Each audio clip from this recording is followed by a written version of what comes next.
पर अलग से भी डिस्कस कर लेंगे उसको। किसमें? कल के लेक्चर में वॉइस क्लियर नहीं है ऐसा बोल रहे हैं?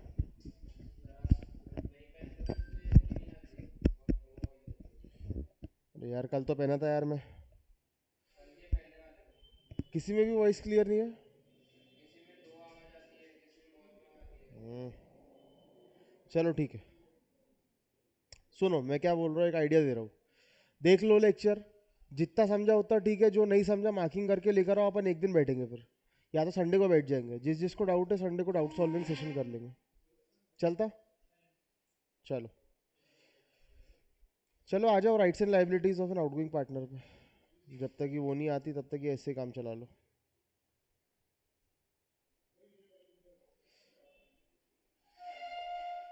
अच्छा, पार्टनर बाहर जा रहा है, आउटगोइंग पार्टनर रिटायर होके जा रहा है, ठीक है। राइट्स क्या रहेंगे बंदे के? बराबर। और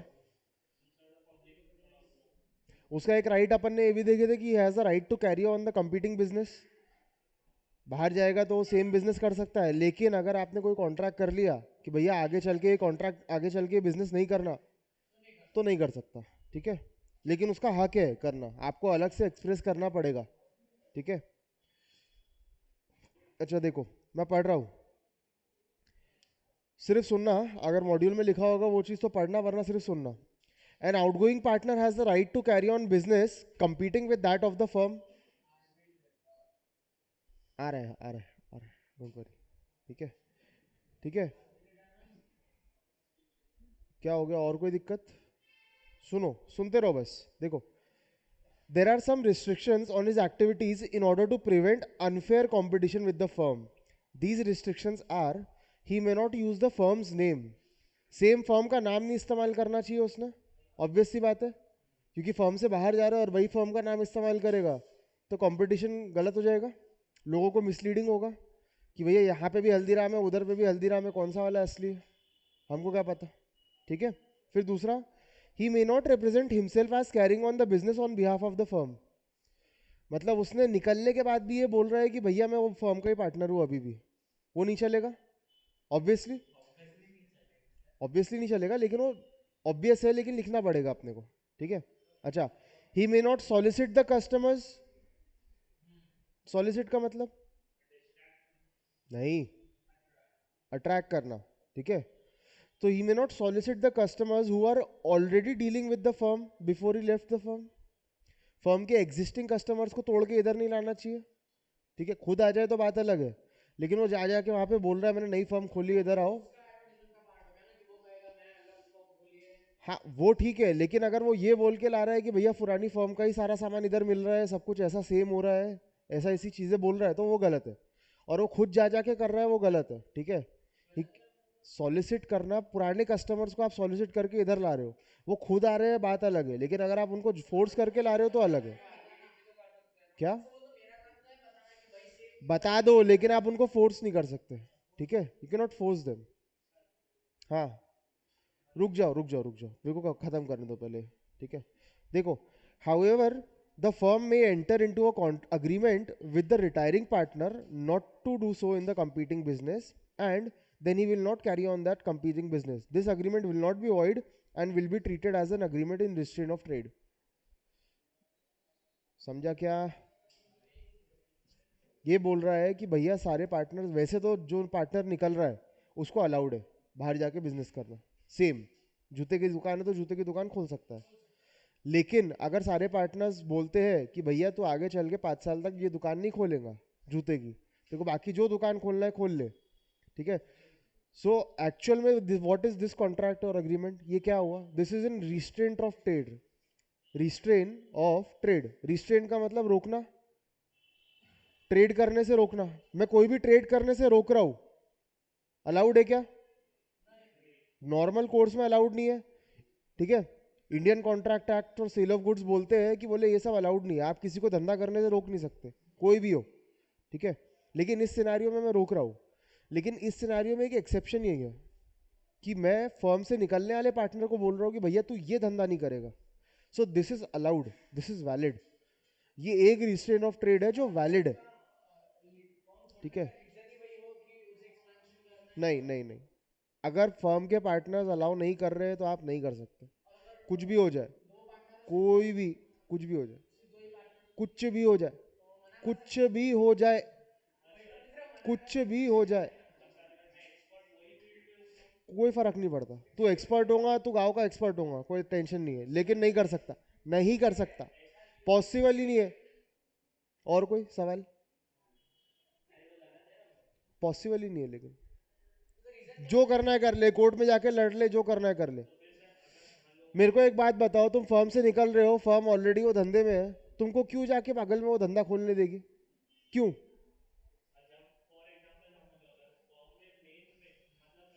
अबे तुम मेन हो, चाहे 100% की होल्डिंग लेता हो या 99% की भी होल्डिंग क्यों ना होते, सारा काम तू संभालता हो, बाकी सब स्लीपिंग पार्टनर हो, तो भी नहीं कर सकता, तो भी नहीं कर सकता। हाँ, अगर पार्टनर्स ने मना किया तो नहीं कर सकता, कहीं नहीं कर सकता, अलग साइड छोड़, इंडिया के बाहर नहीं कर सकता। अब सॉरी, इंडिया के अंदर नहीं कर सकता, ठीक है, इंडिया के बाहर कर सकता है। पार्टनरशिप एक्ट इंडिया में अप्लाई होता है, इंडिया के बाहर अप्लाई नहीं है, इंडिया के बाहर कर सकता है। ठीक है, क्या बोला मैंने सुना नहीं। नेक्स्ट। क्या? ऑफिशियली कुछ नहीं था, there was nothing on paper, ऐसा है।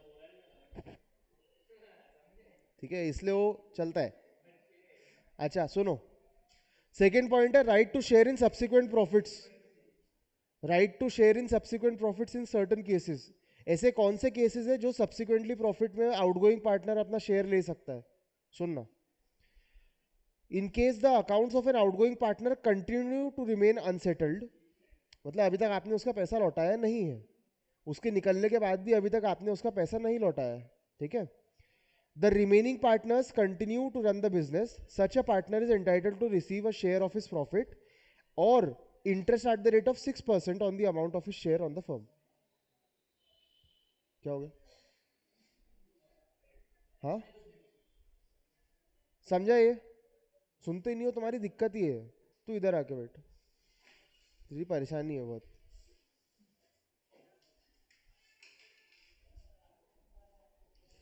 क्या बोला अभी मैंने? गेट बंद करना है लोकेश। सुने पहले बताओ मेरे को, तुमने सुने क्या? प्रणय, प्रणय, तू भी इधर, उधर उधर उधर, पलाश के आगे बैठ तू। तुम्हारा अलग पता नहीं, अलग ही जोन में चलते हैं अपन। हाँ, अनसेटल्ड है, ठीक है, ठीक है। सर,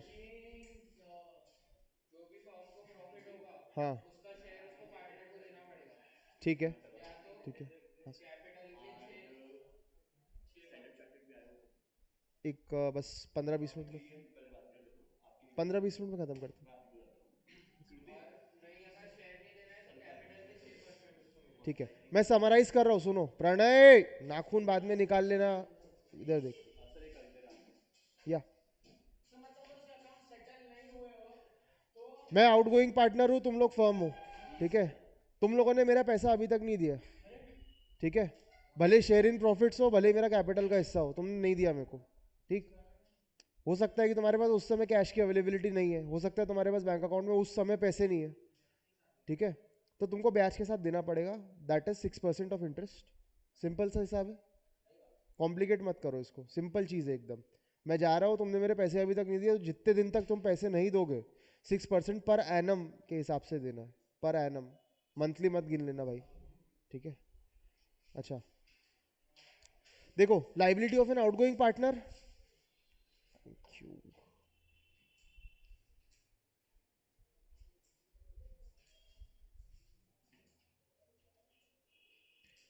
प्रोजेक्टर चालू करना निखिल।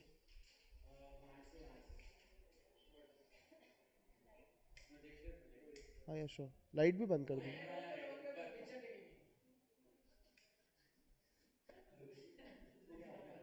अलग ही लेवल पे चल रहे हैं अपन।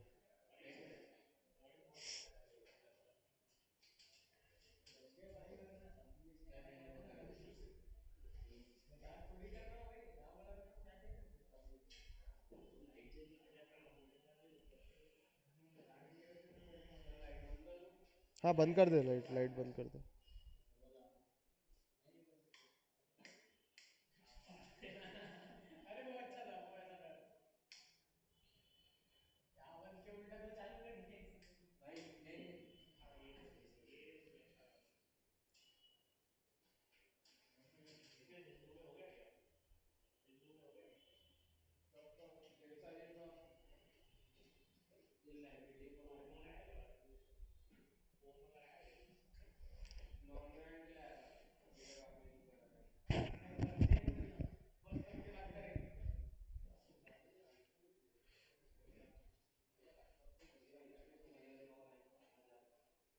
ठीक है, ये पॉइंट पे अपन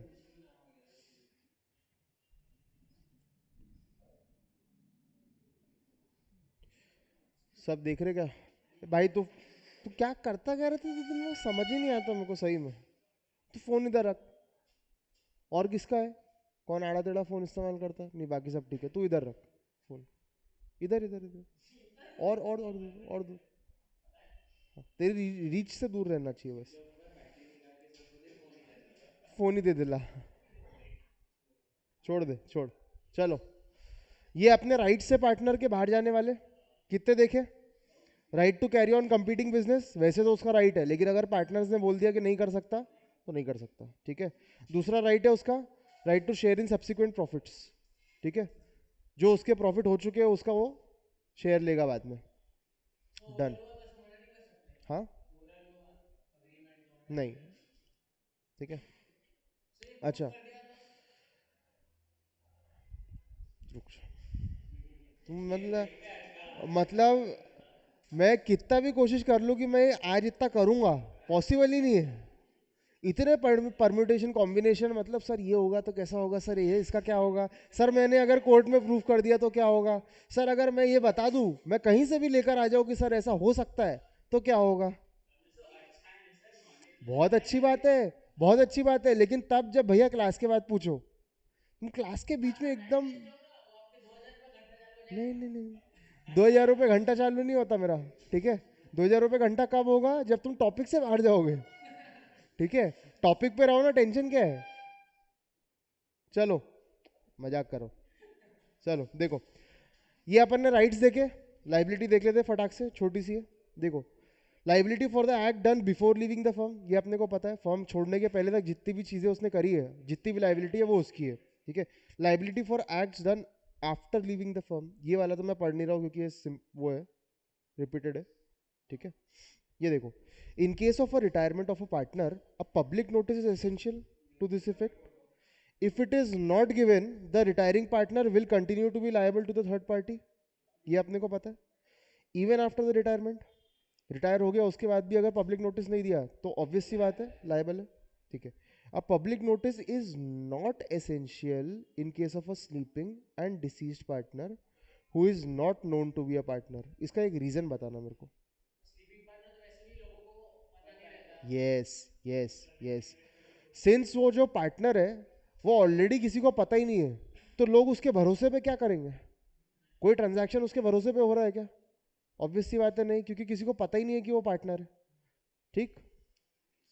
और डिसीज पार्टनर मर गया है। अपन ने देखे थे डिसीज पार्टनर में डेथ के केस में पब्लिक नोटिस की जरूरत नहीं है, याद आया? डेथ, अरे यार आदमी मर गया। नहीं, डेथ के केस कहाँ लिखा था, मेरे को जरा पढ़ा दो। नहीं नहीं नहीं, डेथ का नोटिस कैसे दूंगा? अबे वो श्रद्धांजलि होती है, वो पेपर की श्रद्धांजलि है, वो नोटिस नहीं है। हद है, मतलब आदमी मर गया तुम उसके पहले ये निकाल लो। श्रद्धांजलि होती है भाई कि अगले दिन पेपर में दिया है कि इस समय ये इनकी डेथ हुई है और ये होने वाला है, वो चीज़ ही अलग है। वो तुमने अपने रिश्तेदारों को, दूर दराज के लोगों को, पूरे आदमी मतलब आसपास के लोगों को बताने के लिए किया है कि हाँ भैया ये मर गया, आ जाना, ठीक है। तो वो उसके लिए नहीं किया है कि हाँ भैया अपनी पार्टनरशिप फर्म में से निकल रहा है बंदा, ये मर गया है, थोड़ा देख लेना। ये भगवान। हाँ, क्या बोल रहे थे बताओ। हाँ, नहीं, मेजर होने के बाद देना पड़ेगा। हाँ, तो मेजर हो गया ना।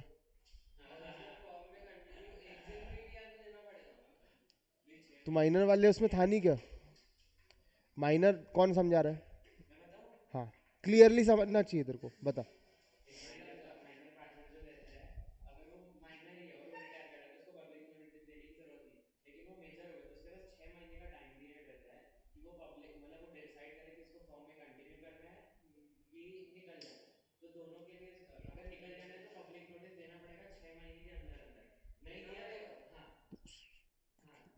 एक बार में समझना चाहिए।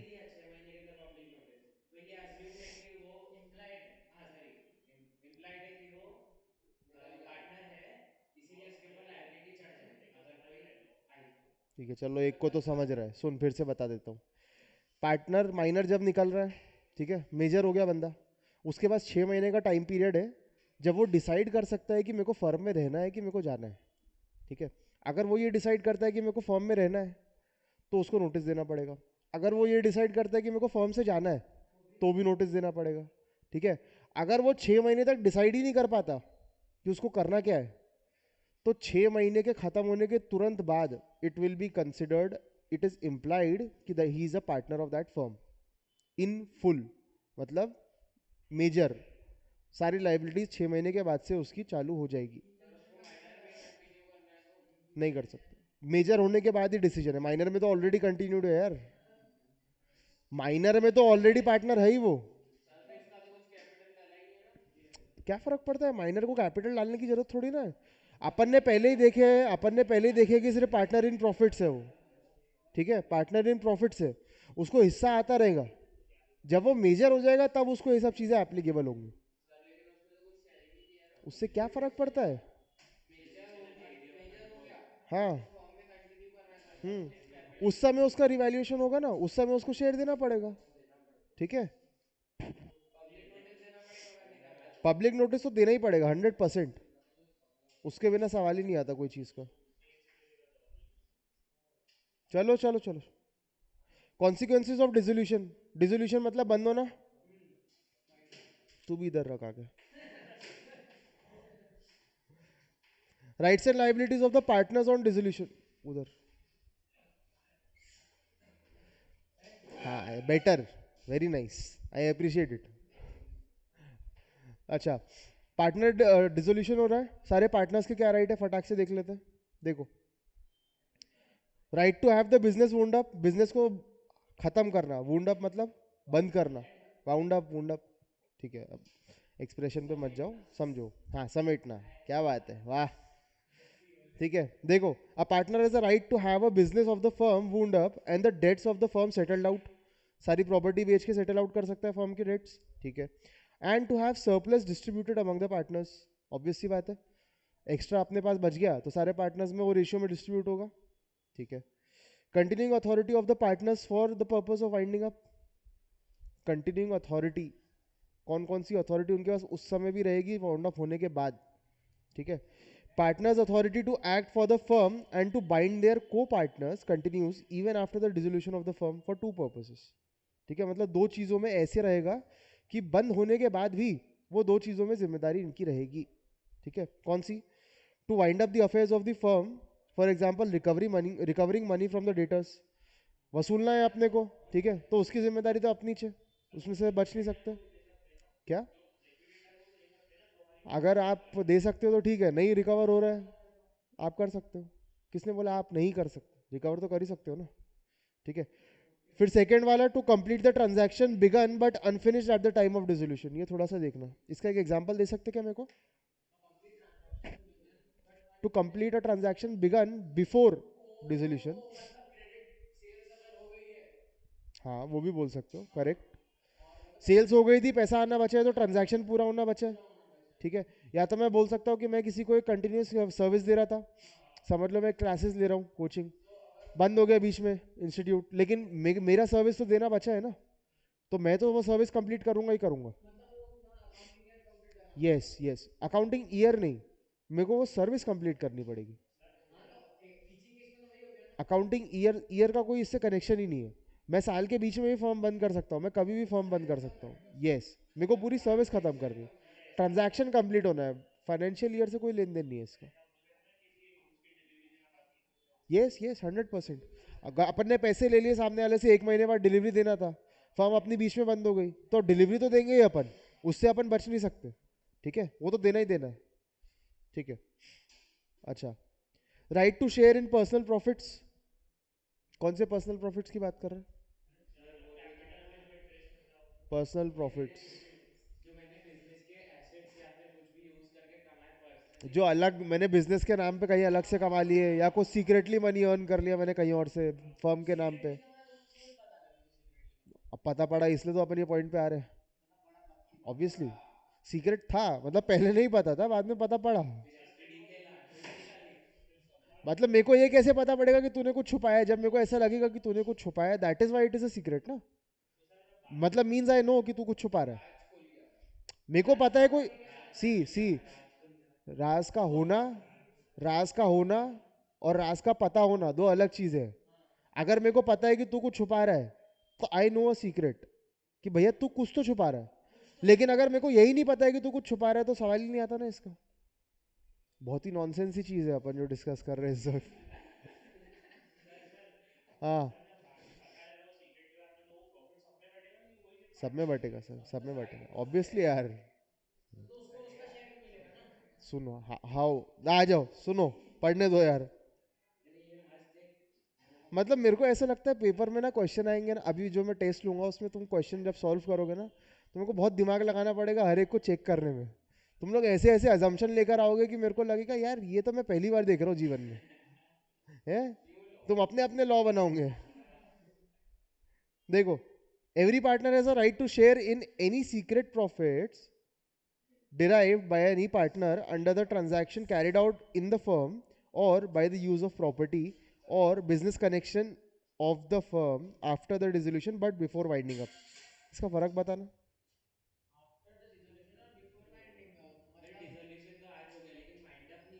वाइंड अप करना, अफेयर्स को वाइंड अप करने में क्या फर्क है?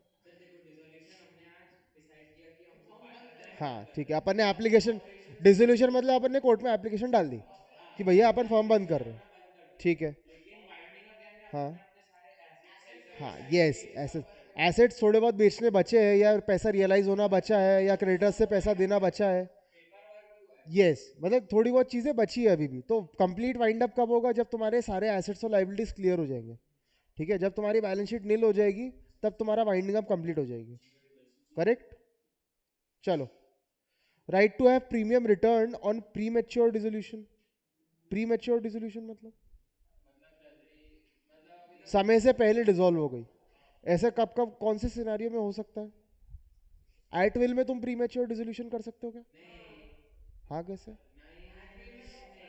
प्री मेच्योर डिसोल्यूशन थोड़ी ना बोलेंगे उसको, पर्टिकुलर हो सकती है, फिक्स्ड हो सकती है। काम होने से पहले बंद कर दिया, या फर्म का 2 साल का पीरियड खत्म होने से पहले बंद कर दिया, that will be pre mature, है ना। एट विल तो वैसे भी तुम्हारी मर्जी है, जब भी बंद करो। तो प्री मेच्योर नहीं बोल सकते उसको अपन। करेक्ट।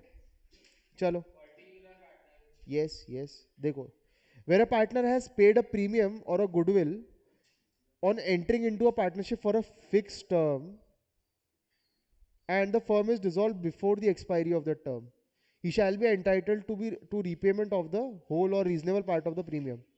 प्रीमियम समझ लो या गुडविल बोल लो। हल्दीराम में मैंने पार्टनरशिप में एंटर किया, तो मेरे को 1,000 करोड़ की गुडविल देनी पड़ी। गुडविल का पैसा देना पड़ा मेरे को उनको। ठीक है, मेरा share, my share of goodwill. My share of goodwill सुना है ना अकाउंट्स में? हाँ, तो शक्ल ऐसी बनाते हैं, ऐसे सुना ही नहीं। किसने नहीं सुना? तूने अकाउंट्स अभी तक कुछ भी नहीं किया है? अच्छा, अब यार इतना याद नहीं है कि 11th में कि 12th में, दोनों में से एक में तो था। ठीक है। हाँ ठीक है, बहुत बढ़िया, कोई टेंशन नहीं है। और अच्छा है, एकदम क्लियर, जीरो से शुरू करना। सुन, कहाँ पे था मैं? गुडविल। ठीक है, गुडविल, गुडविल अगर मैं फर्म के अंदर आ रहा हूँ, मैं हल्दीराम के अंदर जा रहा हूँ, तो उनके पास ऑलरेडी एक गुडविल अच्छी खासी बनी हुई है, मैं अगर वो फर्म में एंटर कर रहा हूँ तो मुझे भी उतना हिस्सा, अपना हिस्सा तो लाना पड़ेगा, उतना पेमेंट उनको करना पड़ेगा, क्योंकि मैं उनकी गुडविल से अटैच हो रहा हूँ। अब मैं भी हल्दीराम का पार्टनर कहलाऊंगा, मेरी भी एक गुडविल, इज्जत बढ़ जाएगी। ठीक है, तो मेरे को वो इज्जत का पैसा देना पड़ेगा उनको। ठीक है, तो वो मेरा हिस्सा रहेगा वो इज्जत का, जो मैं उनको दे रहा हूँ हल्दीराम वालों को, मतलब फर्म में। यस, जब मैं निकलूंगा तो वो हिस्सा मुझे बढ़ के ही मिलेगा ऑब्वियसली, मतलब फर्म के ऊपर डिपेंड करता है, जिसकी गुडविल अच्छी है वो बढ़ के मिलेगा, कम घट के मिलेगा। Yes, ठीक है। तो यहाँ पे लिखा भी है कि अगर अपन, ये अपन फिक्स पीरियड वाली कोई पार्टनरशिप है, 2 साल वाली या 5 साल वाली, अगर आपने 1 साल में ख़त्म कर दिया तो आपको जो इसका हिस्सा है ना गुडविल का, जो आप लेकर आए थे, वो आपको वापस भी मिलेगा। ठीक है, उसका रीपेमेंट होगा आपका, पढ़ो उसमें ध्यान से। अब अभी तो मैंने बताया तेरे को, गुडविल का हिस्सा अपन लेकर आ रहे हैं।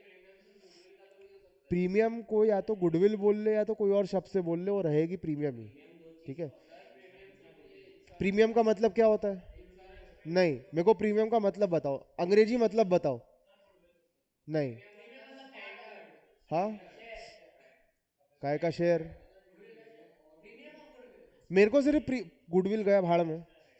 ठीक है, लॉ गया भाड़ में, मेरे को सिर्फ प्रीमियम का मतलब बताओ। स्टैंडर्ड।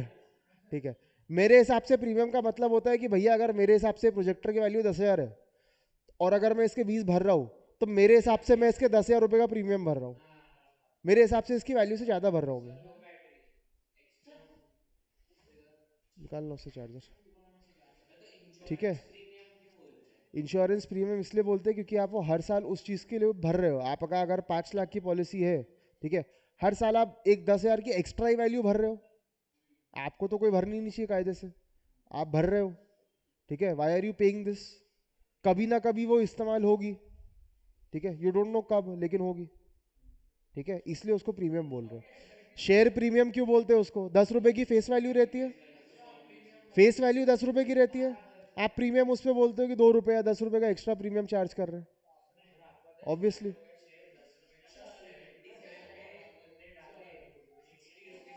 तुमको पता है 10 रुपए का रिलायंस का भी शेयर था, 200 में लिस्ट हुआ था। फिर प्रीमियम हमेशा शेयर कैपिटल से ज़्यादा ही रहता है, 100%, हमेशा।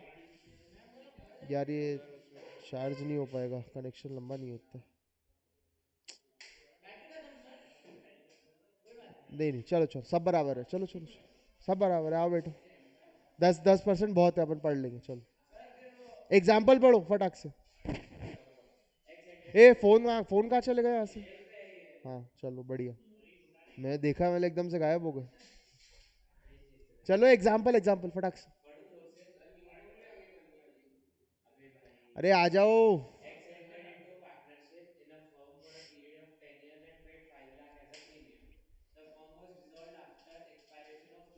करेक्ट।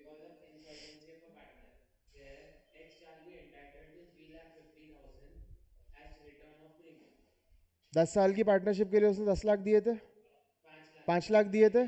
ठीक है, अब 3 साल का हो गया, वापस रिफंड होंगे 3.5 लाख। जमा ही है। तू खड़ा क्यों, बैठ जा। जमा नहीं है कि, चलो आगे। देखो, 5 लाख रुपए लाया था वो 10 साल के लिए। ठीक है, उसको उसके हिसाब से 10 साल के लिए फर्म चलनी चाहिए थी। ठीक, लेकिन फर्म 3 साल में बंद हो गई, तो 10 से डिवाइड कर लो 5 लाख को, मतलब वो हर साल के लिए 50,000 रुपये लाया था। 5 लाख रुपए अगर 10 साल के हो गए तो 1 साल का 50,000 हो गया। तो अब कितने साल फर्म चली? 3 साल, तो मतलब 1.5 लाख रुपए इस्तेमाल हो गए। ठीक है, अब बचे कितने 5 लाख में से? तो वो 3.5 लाख उसको वापस मिल जाएंगे, क्योंकि पूरे 10 साल नहीं चली फर्म। अगर पूरे 10 साल चलती तो उसको कुछ नहीं मिलता। 5 लाख भर चुका है वो अपने हिस्से की गुडविल के लिए 5 लाख रुपए ला चुका है। ठीक है, अब वो 5 लाख रुपए अगर 10 साल तक इस्तेमाल हो जाते तो ठीक था, उसको कुछ नहीं मिलता 10 साल के एंड में। लेकिन वो फर्म 10 साल चली ही नहीं। सामने से फर्म देगी ना, पैसे तो तुमने फर्म को ही दिए ना, तुमने और किसी को थोड़ी ना दिए। जब पैसे तुम फर्म को दे रहे हो तो फर्म ही गुडविल पे करेगी ना, है ना? अब जमा। लोकेश, क्या हो गया बेटा? तू कुछ, तेरे को कुछ डाउट ही नहीं आता, तू कुछ बोलता ही नहीं। समझ गया ना? बस ठीक है, कभी हिचकिचाना नहीं, डाउट पूछने में ऐसे बेशरम रहना, ठीक है? हाँ, सीखो सीखो। सुनो, चलो। No such premium shall be paid to the partner if such premature dissolution is due to death of a partner, is due to his own misconduct, and is as per the agreement which contains no provision for the return of premium. बंदा मर गया, काय को मिलेंगे उसको goodwill? काय को मांगेंगे? काय को मांगेंगे? फर्म की क्या गलती है इसमें? फर्म की क्या गलती है? दो ना तो। गुडविल का शेयर उसमें मिलेगा, लेकिन जो गुडविल वो लाया था उसका हिस्सा नहीं मिलेगा उसको, जो रिमेनिंग शेयर है उसका वो मिलेगा, वो हिस्से का नहीं मिलेगा। ठीक है? नहीं, वो तो ठीक है, देखो दो अलग अलग चीजें मिक्स मत करो। यहाँ पे आउटगोइंग पार्टनर की अपन डिस्कस कर रहे हैं, ठीक है? पार्टनर की डेथ हो गई, वो गुडविल में हिस्सा लाया था, ठीक है? अब जो जब पार्टनर की डेथ हुई तो उसके लीगल हायर को जो मिलेगा वो मिलेगा, वो अलग है। बट उसमें फर्म की तो कोई गलती नहीं है कि पार्टनर मर गया। फिक्स पीरियड के पहले ही मरा ना। ईयर एंड में काय को दोगे? क्या?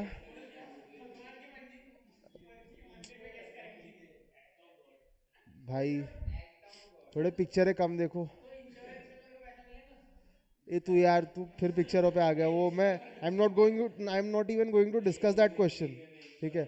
अच्छा सुनो सुनो। Due to the misconduct, second point, उसकी खुद की कोई गड़बड़ किया उसने। मिसकंडक्ट मतलब क्या होता? आड़ी टेढ़ी हरकत है, ठीक है? उठ पटांग, मैं बताऊंगा अलग क्लास के बाद बताऊंगा, ठीक है? अच्छा, अगर अग्रीमेंट में लिखा है कि भैया प्रीमियम में रिटर्न नहीं करूंगा, तो मैं नहीं करूंगा, ठीक है? प्रीमियम मतलब गुडविल यार इस केस में। अगर उसमें लिखा हुआ है अग्रीमेंट में कि नहीं रिटर्न करने वाले हैं, एनी केस कोई फर्क नहीं पड़ता, ठीक है? अच्छा, क्या फर्क पड़ता है? आधे दिन में कर लो। अच्छा, सुनो ना यार, तुम लोग खत्म ही नहीं कर। अच्छा तुम ही कर लो यार, चलो तुम ही करो, तुमको इतनी इच्छा है ना, चलो पांचवा पॉइंट समझाओ मेरे को। हाँ यही बता दो, इसी का मतलब बता दो, मैं मान जाऊंगा। हाँ वाह। अगर ये पॉइंट तुम लोग नहीं समझा पाए तो आगे आने वाले आधे घंटा शांत बैठना। जल्दी जल्दी जल्दी, 5 मिनट के अंदर, फोन नहीं। 5 मिनट के अंदर, 5 मिनट दे रहा हो, ये पॉइंट मेरे को समझा के दो। शांत शांत, समझा के दो।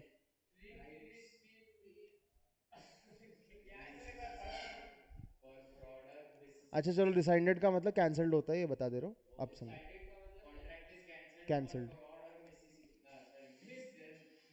मिस रिप्रेजेंटेशन, साले अंग्रेज।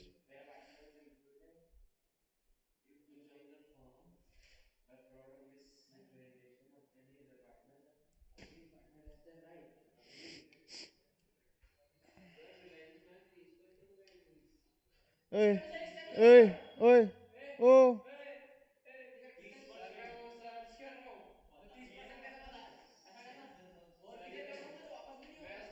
जल्दी जल्दी जल्दी,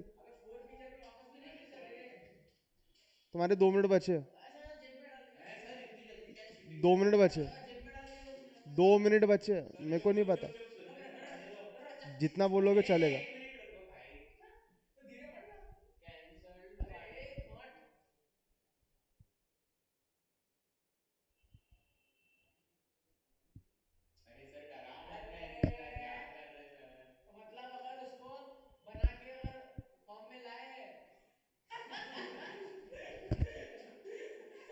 एक मिनट बचा है।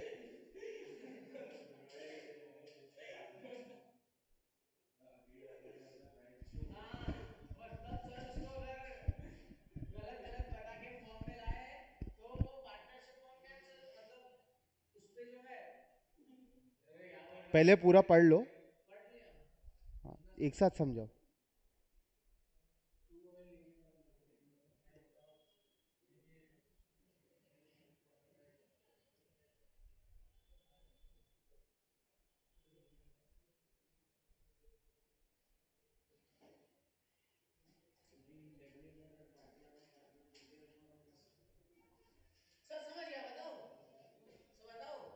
जमा सबको? चलो एक एक करके बताओ, बैठ जा, बोल, जाने दे, और कोई? हाँ मतलब पार्टनर के राइट क्या होंगे जब उसको मिस इंटरप्रेट करके अगर फॉर्म में एडमिट करवाया है ठीक है। तो पहला तो देखा ही नहीं पार्टनर के राइट क्या होंगे जब उसको फर्म में या तो फ्रॉड से या तो मिसरिप्रेजेंटेशन से लाया गया है? पहले सेकंड बताता हूँ ठीक है। तो हाँ। मतलब अगर उसने कुछ अमाउंट फर्म में पे किया है लेकिन एज अ कैपिटल शेयर या कुछ भी ठीक तो है। वो एज अ क्रेडिटर फर्म के लिए लायबल होगा हम्म। रिकवरी के लिए। करेक्ट। दूसरी बात इंडेमनिफाई बाय पार्टनर मतलब वो हमने पढ़ा था ना मेक ऑल लॉसेस गुड। ठीक है। हाँ तो वैसे वो बाकी दूसरे पार्टनर से जिन्होंने ऐसे किया उसके साथ गलत उनसे क्लेम कर सकता है। ठीक है, तो दो पॉइंट अपने क्लियर हो गए, पॉइंट बी और पॉइंट सी। पॉइंट बी बोलता है कि भैया अगर पैसे आपने दिए हैं फर्म से तो फर्म से आप रिकवर भी कर सकते हैं एज अ क्रेडिटर। ठीक है। और सी पॉइंट है कि अगर आपने कोई लॉसेस आपने हुए हैं आपको फर्म की वजह से, तो फर्म आपको उसको इंडेमनीफाई करके देगी। ठीक है, ये दो चीज़ें क्लियर है। अब ए पॉइंट क्लियर कर दो। अगर फर्म बंद हो रही है और जो सरप्लस बच रहा है हाँ। तो उसके लिए भी अपन क्लेम कर सकते हैं। ठीक है। ठीक है, मतलब अगर फर्म बंद हो रही है और मेरे लाइबिलिटीज कम है और एसेट्स ज़्यादा है तो मेरे पास कुछ ना कुछ बचेगा, तो वो उसके लिए मेरे पास हक है कि उस चीज़ को मैं ले सकता हूँ अपना हिस्सा। अच्छा, गलत क्यों हो गया? अच्छा, राइट ऑन लीन क्या है मेरे को बताओ। कोई चीज़ को रिटेन करना। बैंक से मैंने बताया था कि हाइपोथिकेशन लगता है बैंक का तुम्हारी टू व्हीलर्स पे जो लोन पे लेते हो, मतलब गिरवी के लिए। गिरवी रखने को, मतलब कोई चीज़ को रिटेंशन रखना अपने पास में। तुम्हारे पास पोजीशन है उस चीज़ का, लेकिन रिटेंशन क्या बैंक के पास है? ओरिजिनल आरसी बैंक के पास रहती है ना? और जो तुम्हारे पास वो आरसी रहती है उसमें एचपी लिखा रहता है, हाइपोथिकेशन वाली। ठीक है। सो जो ओरिजिनल आरसी है ओनरशिप बैंक की है लेकिन पोजीशन तुम्हारे पास है। ठीक है। वही चीज़ आती है लीन में। लीन में हमेशा याद रखना बैंक के पास, बैंक का एग्जाम्पल याद रखना, लीन याद आ जाएगा। ठीक है, लीन मतलब रिटेंशन, कोई चीज़ को रिटेन करके रखना। ठीक है, जमाइए। चलो, right to restrain the use of the firm. Firm का नाम इस्तेमाल नहीं कर सकते अपन, ये अपन ऊपर ही देख चुके हैं। क्या हो गया अब? गाने की आवाज अबे है। तू क्या पागल वागल हो गए हो क्या? कभी कभी ऐसा लगता है पागल खाने से छूट के आए तुम लोग। सुनो तो इस साइड क्या है? हाँ, इस साइड अभी ये पढ़ रहे हैं अपन। देखो, पार्टनर को रिस्ट्रेन कर सकते हैं अपन सिमिलर बिजनेस कैरी ऑन करने से, फर्म के नाम पे, हल्दीराम के नाम पे अपन रिस्ट्रेन कर रहे हैं। From using any property of the firm for is own benefit, कोई भी फर्म की प्रॉपर्टी को यूज करने से रोक सकते हैं उसको। ऑब्वियसली बात है, अगर मैं इस फर्म से निकल रहा हूँ तो मैं यहाँ की प्रॉपर्टी यूज नहीं करूंगा। ठीक है। until the affairs of the firm have been completely wound up. However, it will not affect the right of any partner if the representative who has bought the goodwill of the firm to use the firm's name. ये मतलब समझाओ। It will not affect the right of any partner or his representative who has bought the goodwill of the firm to use the name of the firm. मतलब मैंने firm dissolve हो रही है और फिर मैंने गुडविल ही खरीदी। हाँ मतलब फर्म हाँ। का ऐसा होता है ना फर्म डिसॉल्व बंद हो रही है, मैंने क्या किया, मैंने बोला चल ठीक है फर्म तुम लोग बंद कर रहे हो, ये गुडविल मेरे को दे दो, मैं अपनी सोल प्रोप्राइटरशिप में चला लूंगा सेम नाम से, या मैं और कोई पार्टनरशिप बना लूंगा सेम नाम से। आईफोन वाला बंद हो रहा है मैं इसकी गुडविल ली तो मैं आईफोन का टाइम यूज कर सकता यस, क्यों नहीं? तुम अगर बंद होती हुई कंपनी को खरीद रहे हो तो उसका नाम तो इस्तेमाल कर ही सकते हो यार, तुम पैसे भर रहे हो उस चीज के, you are paying for that. No no never. वही प्रोडक्ट बनाना है वो दूसरा कितनी तो कंपनीज के साथ हो चुका है यार। नोकिया बंद हुई, नोकिया किसने खरीदा पता है क्या तुमको? माइक्रोसॉफ्ट। ठीक है, तो माइक्रोसॉफ्ट नाम इस्तेमाल नहीं कर रही क्या उसका? नहीं कर तो नहीं रही है। किसने बोला? नहीं नहीं कर रही है ना। नोकिया के फोन नहीं आते क्या आजकल? आते तो हैं। नोकिया नाम किसे कैसे बिक रहे? अरे जब जोक था सर। समझा करो। जोक नहीं ड्यूरिंग निकल भाई जोक था बस। ये liability of a partner on dissolution ही पता है, continuing until the public notice is given. Liability for continuing authority of the partners on the purpose of good winding up, ऊपर पढ़े। ठीक है। Mode of settlement of accounts after dissolution, किस तरीके से आपको पैसे वापस मिलेंगे। ठीक है। हाँ आ जाओ, आ जाओ। देखो, goodwill shall be included in the assets and it might be sold separately or along with the property of the firm. Goodwill या तो एसेट्स के साथ बेच दो एसेट में ऐड करके, या तो अलग से बेच दो गुडविल को। ठीक है। लॉसेस जो रहेंगे वो इंक्लूडिंग कैपिटल डेफिसिट, मतलब कैपिटल अकाउंट में आपका डेफिसिट दिख रहा है, कम पड़ रहा है आपको। ठीक है। It shall be paid out first out of the profits, सबसे पहले कैपिटल का पे आउट होगा प्रॉफिट से, ठीक है. Next out of the capital and lastly the balance the partner shall be individually subscribe in their profit sharing ratio. पहले तो आपका प्रॉफिट से पे आउट होगा, लॉसेस का हिस्सा. उसके बाद अगर प्रॉफिट्स का हिस्से से भी पूरा नहीं पड़ पाता है लॉसेस, तो कैपिटल से कटेगा. ये जम रहा निखिल? लॉसेस समझ ले 1 करोड़ के हो गए, प्रॉफिट अपने को सिर्फ 10 लाख का हुआ, तो 10 लाख अपन ने पे कर दिया, 90 लाख लॉस बचे. लॉस 1 करोड़ का हुआ, प्रॉफिट 10 लाख का हुआ, 90 लाख डेफिसिट है. ठीक है, तो वो डेफिसिट अपन इससे पे कर रहे हैं, कैपिटल से. 90 लाख का डेफिसिट कैपिटल से पे करेंगे. फिर उसके बाद अगर नहीं बचा तो उसके बाद बैलेंस नहीं, इंडिविजुअली पार्टनर्स पे करेंगे. मतलब पर्सनल लाइबिलिटी, पर्सनल लाइबिलिटी आ गई. ठीक है, अनलिमिटेड लाइबिलिटी. ठीक है. अच्छा. Assets of the firm including the partners contribution to make deficit of, रुक जाओ. Assets of the firm, including partners' contribution to make deficiencies of capital, shall be applied firstly in paying debts of the firm to the third party. Third party को जो आप payment कर रहे हो, पहले आपका जो कैपिटल का कंट्रीब्यूशन है वो इसके लिए यूज होगा, जो आपकी डेट्स है उसको पे ऑफ करोगे. ठीक है. उसके बाद कोई अगर सरप्लस बचता है आपके कैपिटल में से, तो उसको यूटिलाइज करेंगे कोई भी एडवांसेस देने के लिए जो फर्म ने लिए हों. ने एडवांस से पैसा ले लिया किसी से, वापस देना है, उसको डेट्स नहीं बोल सकते आप. मेरा 99 लाख का इन्वेस्टमेंट है, मतलब कैपिटल है, हाँ. और आगे वाले का 1 लाख ही है, हाँ. और हमारे को देना है तो पर्सनल लाइबिलिटी. 90 लाख है. पार्टनर्स के एसेट, पार्टनर्स के एसेट बिकेंगे पूरे पूरे. जो तेरा प्रॉफिट शेयरिंग रेशियो, उस रेशियो के हिसाब से कटेगा. रेशियो लिखा है तो ठीक है, वरना इक्वल रेशियो. इक्वल, मतलब उसके भी जाएंगे ना, उसको जाएंगे ना, बिल्कुल जाएंगे ना. कि उसके एक ही जाएगा. नहीं नहीं, जो तुम्हारा प्रॉफिट शेयरिंग रेशियो लिखा रहेगा उस हिसाब से बटेगा. अगर तुमने 50-50 लिखा है तो उस हिसाब से, अगर तुमने 25-75 लिखा है तो उस हिसाब से, अगर तुमने कुछ नहीं लिखा है तो या तो इक्वल जाएगा या तो कैपिटल शेयरिंग रेशियो से जाएगा. पार्टी को हमको दे रहे हैं पैसे, हाँ. और मेरे 90 लाख शेयर है, हाँ. उसका 10 लाख है, हाँ. हमको देने हैं 90 लाख है, हाँ. तो मेरे पूरे जाएंगे कि उसके भी 10 मिल जाएंगे? उसके भी जाएंगे ना भाई. प्रो आधे आधे जाएंगे ना. प्रो राटा बेसिस पे होगा ना. एक तो पहले रेशियो डिसाइड कर तू, 9:1 है, तो 9:1 के हिसाब से जाएगा. फिर 90 लाख में से क्या यार, कैसे सवाल पूछ रहे तुम भी. सुनो सुनो सुनो सुनो, ये एग्जाम्पल देखो. एग्जाम्पल देखो. If x gives the advance of 50,000 and y of 60,000, then in the ratio of payment. Clear हुआ? हाँ. हाँ तो अलग हो सकता है. Yes yes yes yes, 100%. देखो, अगर इसके बाद भी कोई सरप्लस बचता है कैपिटल का, और बहुत पैसा है अपने पास बच गया उसके बाद भी, ठीक है, फिर पैसा, बहुत पैसा है, it shall be utilize for paying the partners rateably on the account of capital. मतलब capital of X Y Z है अपना 6 लाख, 7 लाख, 8 लाख. ठीक है, इनका रेशियो रहेगा, इस रेशियो से उनको पे आउट रहेगा. ठीक है. अगर ये इसलिए बोल रहे हैं कि अगर, क्योंकि उसमें रेशियोज नहीं दिए हैं, अगर दिए हो तो ठीक है, नहीं तो ये. ठीक है. सर, सबसे पहले जो प्रॉफिट्स होंगे उसमें से हम कैपिटल पार्टनर्स को दे देंगे, फिर उसके पहले नहीं, भाई तो सबसे पहले डेट्स भरेंगे. सुनो सुनो सुनो सुनो, फिर से बोल रहा हूँ, सुनो सुनो. देखो, फर्स्टली लिखा है यहाँ पे, पहले डेट्स पे करेंगे, पहले डेट्स पे करेंगे. प्रॉफिट्स नहीं रे, एसेट्स ऑफ द फर्म में से.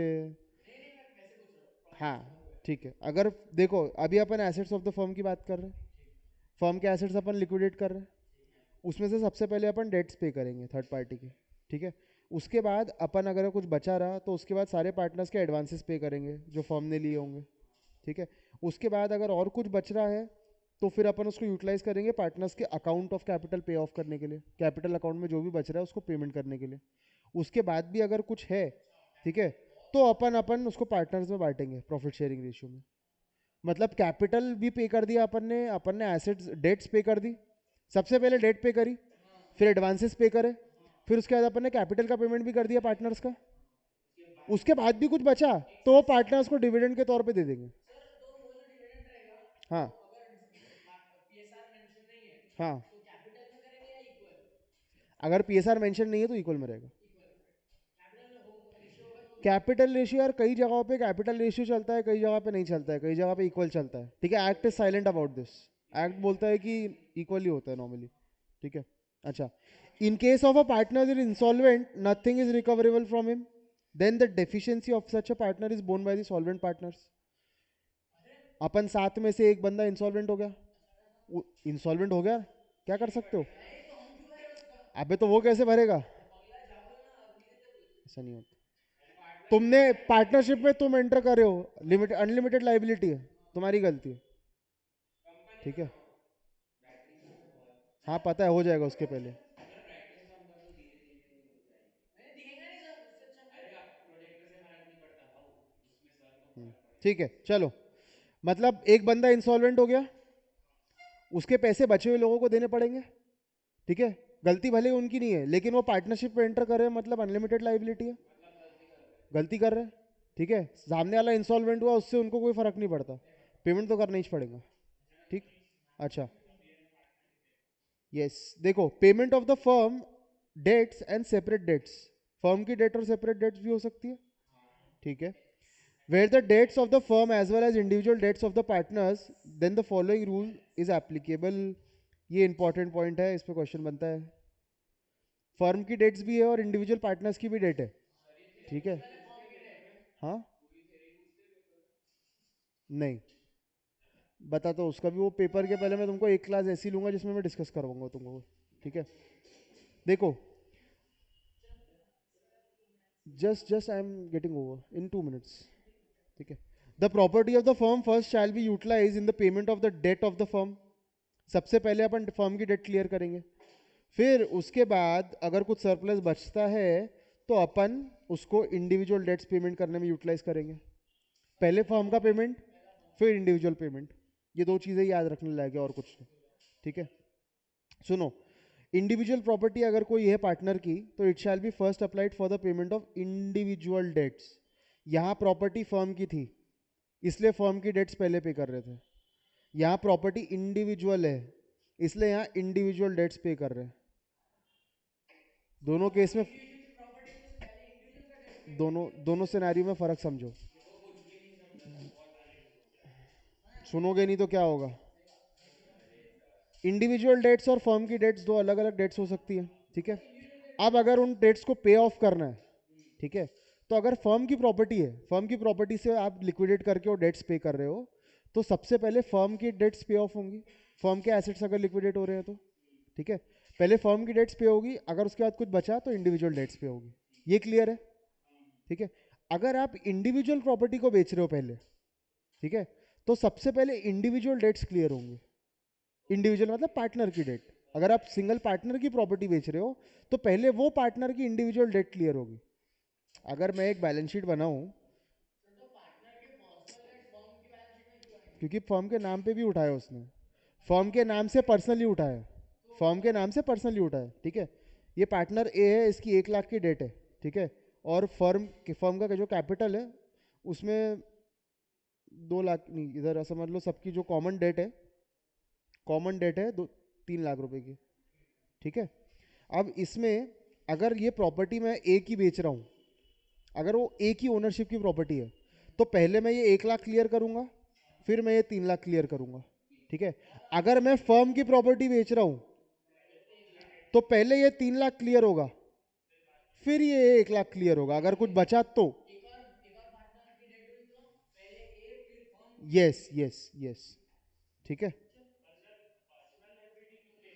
पर्सनल लाइबिलिटी नहीं है, ये फर्म के नाम पे उसने पैसा उठाया है। ठीक है, एक तो हो गया कि भैया तुमने फर्म ने पैसा उठाया, और एक इंडिविजुअल पार्टनर ने फर्म के नाम पे पैसा उठाया। नहीं, पर्सनल यूज के लिए नहीं, फर्म के यूज के लिए। पैसे पर्सनल यूज के लिए नहीं उठा सकते।